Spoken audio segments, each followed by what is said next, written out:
నీళ్లు దారగట్టినాయి. అందుకే కదా నాడు నీ కండగా నిలబడి ఈ పాలమూరు జిల్లా మొత్తం జై తెలంగాణ అని నీ పార్టీని గెలిపిస్తే 10 సంవత్సరాలు ముఖ్యమంత్రిగా ఉన్న చంద్రశేఖరరావు గారు నేను నిన్ను సూటిగా అడుగుతున్నా, నా గడ్డ మీద నుంచి నా పాలమూరు రంగారెడ్డి ఎత్తిపోతల 10 ఏళ్లలో ఎందుకు పూర్తి చేయలే?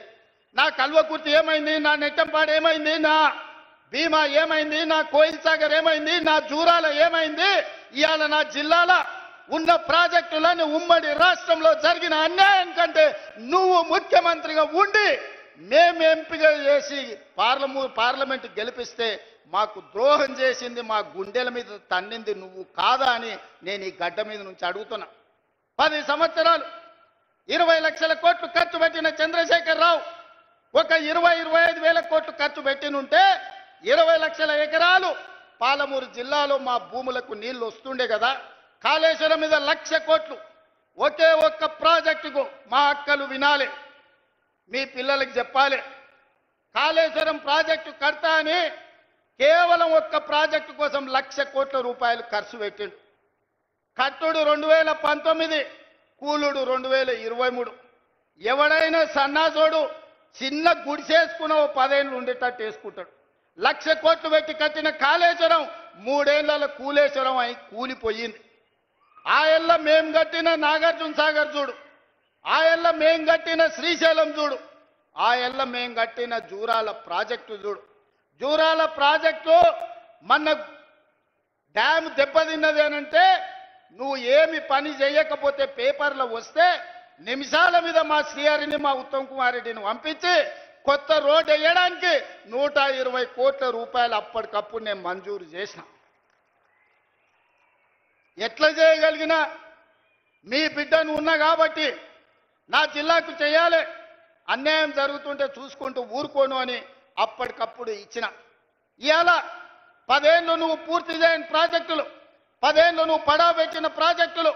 అందుకే దామోదర రాజనరసింహ గారికి ఉత్తమ్ కుమార్ రెడ్డి గారికి చెప్పిన, మా అనిరుద్ధ్ రెడ్డి అడిగితే ఈరోజు అన్ని ప్రాజెక్టులకు సంబంధించి పాలమూరు రంగారెడ్డి ఎత్తిపోతల, Kalwakurthy project, Bhima project, Koil Sagar project, Nettempadu project, ఈరోజు ప్రతి ప్రాజెక్టు మహబూబ్ నగర్ జిల్లాలో ఉన్న అన్ని సాగునీటి ప్రాజెక్టుల భూ సేకరణకు ఎన్ని వందల కోట్లైనా ఈ సంవత్సరం డిసెంబర్ 9 తారీఖు లోపల మొత్తం భూ నిర్వాసితులకు వాళ్ళందరికీ నష్టపరిహారం ఇచ్చి భూమి సేకరించి రాబోయే 2 ఏళ్ల ప్రాజెక్టులు పూర్తి చేయడానికి ప్రణాళికలు సిద్ధం చేసినాం. అందుకోసం నీ కడుపు మండి కళ్ళల్లో నీళ్ళు వచ్చి నీకు దుఃఖం వచ్చిందా చంద్రశేఖరరావు గారు? మా పాలమూరు బాగుపడుతుంటే, ఎడారిగా మారిన మా పాలమూరు పచ్చగా మారుతుంటే, కృష్ణానది జలాలు మా పొలాల్లో పారుతుంటే నువ్వు ఎందుకంత విషం పెట్టుకొని ఈరోజు విషం జిమ్మాలని మా మీద పగబట్టి పనిచేస్తున్నావు అని నేను అడుగుతున్నా. వెనకటికి ఎవడో దొంగలకు సద్దులు మోసిందంట. ఇవాళ శ్రీనివాస్ గౌడ్, నిరంజన్ రెడ్డి ఆ దొంగకు సద్దులు మోసే పని చేస్తున్నారు. సిగ్గుండాలి వాళ్ళు ఇద్దరికి. ఇవాళ జిల్లాలో జరుగుతున్న అభివృద్ధిని 75 ఏళ్ల తర్వాత ఆనాడు మొట్టమొదటి హైదరాబాద్ రాష్ట్రానికి ముఖ్యమంత్రిగా పాలమూరు బిడ్డ బూరుగుల రామకృష్ణారావు అయ్యిండు. ఆనాడు స్వతంత్రం వచ్చినప్పుడు, నిజాం రాజ్యం నుంచి విముక్తి కలిగినప్పుడు పాలమూరు బిడ్డ ముఖ్యమంత్రి అయితే మళ్ళీ 70-75 ఏళ్ల తర్వాత ఈ మట్టిలో పుట్టిన బిడ్డ ఈరోజు తెలంగాణ రాష్ట్రానికి ముఖ్యమంత్రి అయితే అభినందించాల్సింది పోయి ఆ దొంగకు సద్దులు మోస్తారా? సిగ్గుండాలి శ్రీనివాస్ గౌడ్, నిరంజన్ రెడ్డి. నీకు అన్నం తిన్నప్పుడు విశ్వాసం ఉండాలి. ఈ గడ్డ అన్నం పెట్టింది, ఈ ప్రాంత ప్రజలు మీకు అధికారం ఇచ్చింది. ఇవాళ ఓ 10 ఏళ్ళు పాలమూరు బిడ్డకు అవకాశం ఇస్తే పనులు జరగనప్పుడు మీరు ప్రశ్నిస్తే అర్థం ఉంది. 10 నెలలు కూడా కాలేదు, నువ్వు దిగిపో. ఏం పుట్టిందా వీళ్ళకు? ఏం అల్కగా అట్లా వచ్చినామా? గాలి కొట్టుకొచ్చినా మనము? పాలమూరులో మీరు అందరు మా అక్కలందరూ ఆశీర్వదిస్తే కుర్చీలో కూర్చోలేదా? ఏం అడుక్కుంటూ వచ్చిందా? నీలాకగినా ఏమన్నా పోయి అడుక్కుంటే కాదు, నిలబడి బరి గీసి గీత గీసి కొట్లాడి ఈ కుర్చీలో వీళ్ళందరూ కూర్చున్నారు. ఎవ్వరికి కూడా ఊకే రాలే. శంకర్, ఈర్లపల్లి శంకర్ బట్టలు ఉతికే జాతి ఇవాళ ఎమ్మెల్యే వేదిక మీద కూర్చున్నాడు. చేపలు పట్టుకునే శ్రీహరి ఈరోజు మంత్రి అయ్యిండు. పార్లమెంట్ ఎన్నికలప్పుడు మక్తలు ఒక మాట చెప్పిన, పార్లమెంట్ ఎన్నికల తర్వాత తప్పకుండా ముదిరాజు బిడ్డను మంత్రిని చేస్తామని. ఇచ్చిన మాట ప్రకారం ఇవాళ ముదిరాజు బిడ్డ మంత్రి ఈ వేదిక మీద ఉన్నాడు పాలమూరు జిల్లా నుంచి. పాలమూరు అధికారం లేకపోతే ఇవాళ ఈ పాలమూరు బిడ్డ మొదటిసారి ఎమ్మెల్యే మంత్రి అవుతుండేనా? ఇవాళ మీరు ఆలోచన చేయండి. ఇవాళ ఈర్లపల్లి శంకర్ ఎమ్మెల్యే వేదిక మీద ఉంటుండేనా? మీరు ఒకసారి ఆలోచన చేయండి. ఇవాళ ఈ వేదిక మీద ఉన్న వాళ్ళు చాలా మంది చదువుకున్న వాళ్ళు ఉన్నారు. వీళ్ళందరూ ఎమ్మెల్యేలు ఎట్లయినరు? ప్రజాపాలన కాంగ్రెస్ పార్టీ మీ ఆశీర్వాదంతో అయ్యిండ్రు.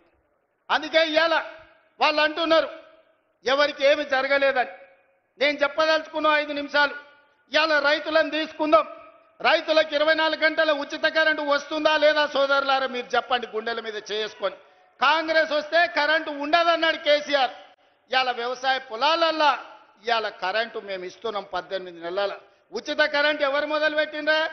ఆనాడు 2004 ఎల్పీ స్టేడియంలో రాజశేఖర్ రెడ్డి గారు మొట్టమొదటి సంతకం శిలా శాసనంగా సోనియా గాంధీ గారి సమక్షంలో ఆనాడు రైతులకు ఉచిత కరెంటు ఇస్తామని చెప్పి సంతకం పెట్టి 1300 కోట్ల రూపాయల బిల్లులు అక్రమ కేసులు రైతుల మీద ఉంటే అన్నిటిని రద్దు చేసింది కాంగ్రెస్ పార్టీ కాదా? ఉచిత కరెంట్ అంటేనే కాంగ్రెస్ అంటేనే ఉచిత కరెంటు. ప్రజలకు ఇచ్చింది మేము, కొనసాగించింది మీరు. తాతకు దగ్గు నేర్పినట్టు కాంగ్రెస్ వాళ్ళకు ఉచిత కరెంటు గురించి చంద్రశేఖరరావు చెప్పనిక పోతాడు. ఇవాళ ఉచిత కరెంటు అమలు జరుగుతుంది కదా. ఆనాడు మీరు ఒరేసుకుంటే ఉరి అన్నారు. ఒరేసుకుంటే చివరి గింజ వరకు కొంటాం, చివరి గింజ వరకు గిట్టుబాటు ధర ఇవ్వడమే కాదు 500 రూపాయల బోనస్ ఇస్తామని ఇవాళ కృష్ణారావు గారు చెప్పినట్టు ఎకరకి 25 క్వింటాలు 30 క్వింటాలు వండిస్తే 500 లెక్క కట్టి దాదాపు 15,000 రూపాయల బోనస్ ఇవాళ రైతుల ఖాతాలో వేస్తున్నాం. ఈ దేశంలోనే ఒక్క సంవత్సరంలో 2,85,00,000 మెట్రిక్ టన్నులు ఇవాళ ఒట్లు పండించి దేశంలోనే నెంబర్ 1 వరి పండించడంలో తెలంగాణ ఉంటే 500 రూపాయల బోనస్ ఇచ్చి ఇవాళ మేము కొనుక్కుంటున్నాం. ఇవాళ రైతు బీమా, రైతు రుణమాఫీ 2 లక్షల రూపాయల రుణమాఫీ చేస్తామని చెప్పి ఎన్నికల తర్వాత 25,55,968 కుటుంబాలకు 21,000 కోట్ల రూపాయల 2 లక్షల రూపాయల రుణమాఫీ మొదటి సంవత్సరంలోనే చేసి చూపించిన ఘనత కాంగ్రెస్ పార్టీ. నువ్వు లక్షిస్తాను 4 విడతలను 4 విడతల సంగతి దేవుడెరుగు. అసలు కంటే మిత్తి ఎక్కువై నెత్తి మీద అప్పై చేతుల సిప్పొచ్చింది రైతులకు. నువ్వు ఇచ్చిన 1,00,000 రూపాయల రుణమాఫీ 4 తెరలుగా మారింది. రెండోసారి అదే మోసం చేసినావు. నువ్వు 2 సార్లు కలిపి 10 ఏళ్లల్లా నువ్వు ఇచ్చింది లెక్క కడితే మిత్తి ఓను 16,000 కోట్ల రూపాయలు ఇస్తే మొదటి సంవత్సరంలోనే 21,000 కోట్ల రూపాయలు రైతుల ఖాతా వేసి రైతుల రుణం తీరడమే కాదు, రైతుల రుణం మేము తీర్చుకున్నాం. రైతులు బ్యాంకుకు రుణం తీర్చుకుంటే కాంగ్రెస్ పార్టీ ప్రజా పాలన రైతులు ఆశీర్వదించినందుకు వాళ్ళ రుణం మేము తీర్చుకున్నాం. నిన్నగాక మొన్న లెక్కగట్టి 9 రోజుల్లో రైతు భరోసా పథకం కింద 9,000 కోట్ల రూపాయలు ఎతికి మరి ప్రతి ఒక్కరి ఖాతాల 9 రోజుల్లో 9,000 కోట్ల రూపాయలు ఈరోజు రైతు భరోసా పథకం కింద రైతులకు ఇచ్చింది మేము కాదా?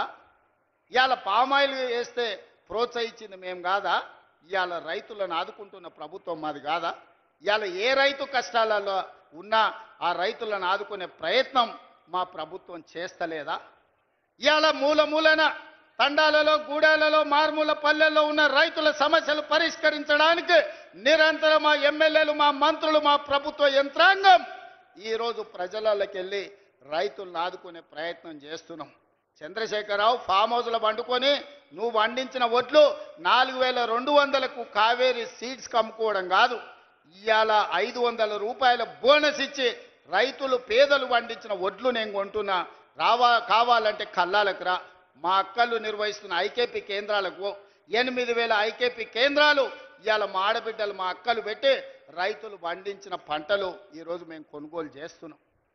ఇవాళ తెలంగాణ రైతాంగం సంతోషంగా ఉండి ఉచిత కరెంటు వచ్చి ప్రాజెక్టులు ఒకటొకటిగా కొలిక్కి తెస్తూ వాళ్ళు పండించిన పంట కొంటూ రైతు రుణమాఫీ చేసి రైతు భరోసా వాళ్ళ ఖాతాలలో వేస్తుంటే రైతులు సంతోషంగా ఉంటే మీ కడుపు మంటతోని మీకు కళ్ళల్లో దుఃఖం వచ్చింది, నీళ్లు గారినాయి. మీ దుఃఖానికి కారణం రైతులు సంతోషంగా ఉండడమే తప్ప ఇంకొక కారణం కాదు.